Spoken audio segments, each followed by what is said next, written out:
Saudações, me chamo Camila de Oliveira Martins, sou estudante do curso de Geologia da Universidade Federal do Paraná e vou apresentar meu projeto de TCC intitulado Modelagem Geoquímica das Soleiras Prudentópolis e Rebouças da Província Magmática do Paraná, no estado do Paraná, orientado pela doutora Eleonora Vasconcelos e pelo doutor Marcel Besser.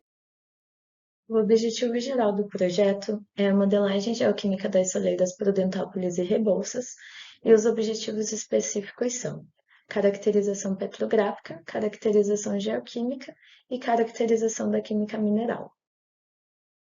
Como justificativas para a execução do projeto, temos a importância do estudo da província magmática do Paraná para o maior entendimento do magmatismo fissural, tendo em vista que é um dos maiores já registrados. Compreender os processos evolutivos responsáveis pela formação da província magmática do Paraná e contribuir para a caracterização geoquímica de suas soleiras. A área de estudo está situada na região sudeste do estado do Paraná, aproximadamente, e mais especificamente nos municípios de Rebouça e Prudentópolis, que dão nome às soleiras da região, e estão localizadas conforme os polígonos vermelhos na figura. A geologia local é caracterizada por uma extensa ocorrência de soleiras de orientação NW, encaixadas em rochas sedimentares clásticas, psamíticas e pelíticas e clásticas químicas do grupo Passa II e do grupo Guatá, de idade permiana, representando os processos deposicionais que ocorreram anteriormente à ruptura do Gondwana, que foi responsável pela formação da província. A província magmática do Paraná é caracterizada por uma sequência de extensos derrames basálticos com ocorrências de enxames de diques, formando lineamentos como arco de Ponta Grossa, com orientação predominante para NW, e soleiras presentes de forma disseminada na província, com maiores concentrações no noroeste do estado do Paraná, e chega a espessuras de até 800 metros.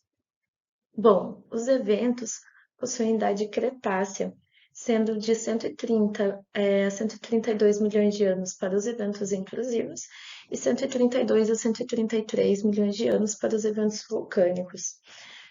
No mapa, indica a subdivisão geoquímica feita por LIT 2018, que separa a província em HSI, que é Alto Silício, e LSI, Baixo Silício, que é definido por gaps na concentração de sílica, titânio, fósforo e zircão, onde dentro de cada categoria se ramificam mais variações composicionais. As soleiras são definidas como corpos ígneos intrusivos rasos de ocorrência concordante em relação à sua rocha encaixante. Bom, aqui nessa imagem de Motoc 2006, é possível observar a evolução no conhecimento e na conceituação dos corpos ígneos em relação às suas características como a granulação, principalmente. Então, aqui no conceito tradicional, mais antigo, podemos observar que eram feitos de uma forma mais generalizada, de forma que as rochas de granulação fina eram caracterizadas como rochas vulcânicas, enquanto que as de granulação média eram as rochas hipoabissais e subvulcânicas, que hoje conhecemos como diques e soleiros, e as rochas de granulação grossa, como os corpos plutônicos. Porém, com o tempo, foi observado que os corpos ígneos ocorrem numa complexidade estrutural e textural maior do que apenas essa definição, de forma que a sua granulação, por exemplo, varia conforme a disposição que a rocha está do corpo. Então, se ela está no centro, a granulação vai ser mais grossa. Se ela está na margem, vai ter uma granulação mais fina, o que vai variar também conforme o tamanho e a espessura do corpo. Dessa forma, essas descrições são feitas de forma mais separadas.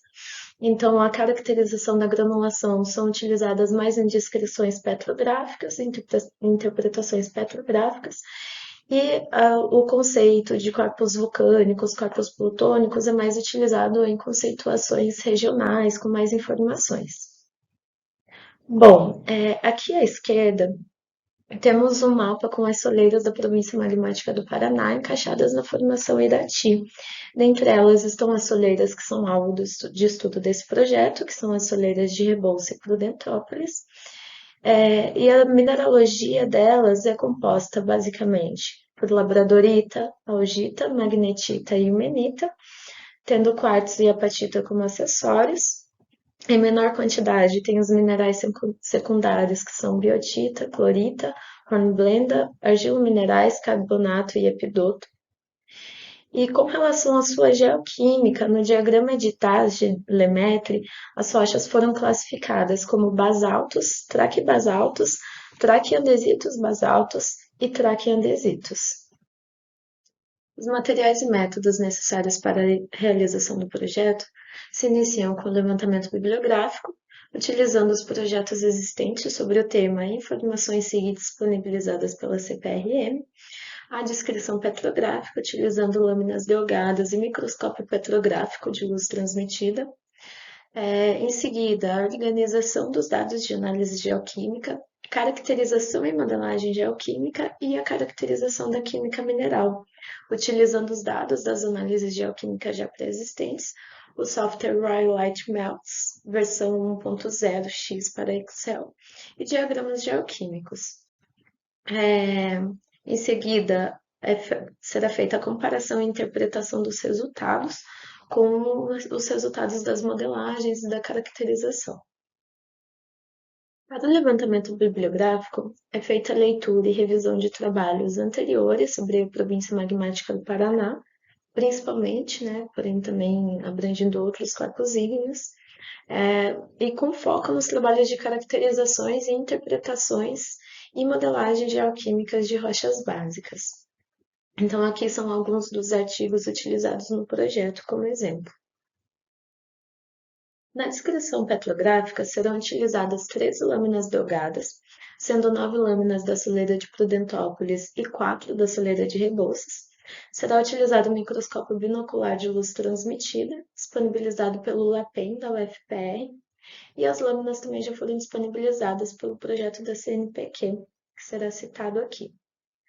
Bom, aqui temos duas imagens de fotomicrografias realizadas em soleiras da província magmática do Paraná, por Peterson et al. 2007, onde aqui na imagem a gente consegue observar um microgabro com um fenocristal de clinoperoxênio em meio a uma matriz fina de plagioclase e ocorrência de magnetita, caracterizando uma textura alfítica.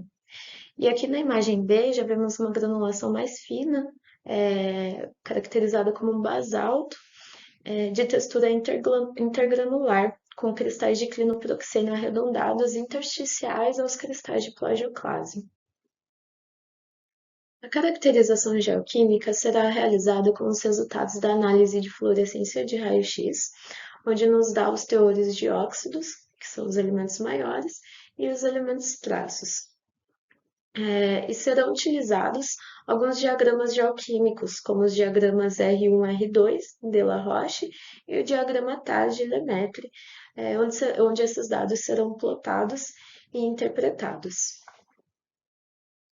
Aqui estão exemplos de outros diagramas que serão utilizados para a caracterização, que é o diagrama de variação de titânio em relação à sílica, o diagrama multielementar de elementos terras raras, o diagrama de óxidos maiores, utilizando o óxido de magnésio como índice de diferenciação, entre outros.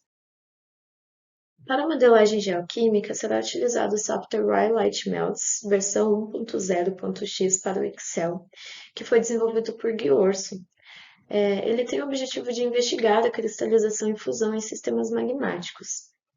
Nessa imagem está presente a planilha de input do software, onde são inseridas as informações das análises geoquímicas, e podemos colocar também as condições de temperatura, pressão, fugadicidade de oxigênio, entre outros. Esse software nos dá diversas informações e diversos resultados, como gráficos de variações, composições das fases sólidas e das fases líquidas. Esse daqui é um exemplo de um dos gráficos gerados pelo software, que é o de variação da massa em função da temperatura para todas as fases presentes, para todos os sólidos e também para todo o sistema. Para a caracterização da química mineral, serão utilizados os dados das análises de microsonda eletrônica, que foram realizadas em cristais de feldspato, piroxênio, opacos e anfibólio. Serão utilizados também os diagramas de variação de fases minerais para plotar esses resultados, como o diagrama dos piroxênios, estatita, wollastonita e forsterita, o diagrama dos feldspatos e o diagrama dos anfibólios. Bom, aqui é o cronograma da realização das atividades, que foram iniciadas em junho desse ano e vão ser encerradas em fevereiro, quando vai ser a entrega do projeto final. Com relação à viabilidade do projeto, serão utilizadas lâminas já prontas disponibilizadas pelo projeto CNPq, intitulado Modelo Termal de Formação de Rochas Ígneas da Formação Serra Geral e sua influência nos sistemas petrolíferos. O microscópio binocular de luz transmitida será disponibilizado pelo LAPEN, Laboratório de Pesquisa em Micrografia do Departamento de Geologia da UFPR, e o software Royal Light Melts é disponibilizado gratuitamente no site da plataforma. Aqui estão as referências utilizadas na apresentação.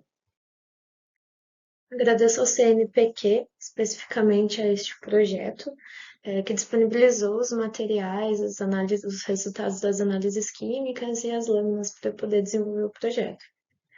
Agradeço ao Departamento de Geologia e à Universidade Federal do Paraná. Muito obrigada.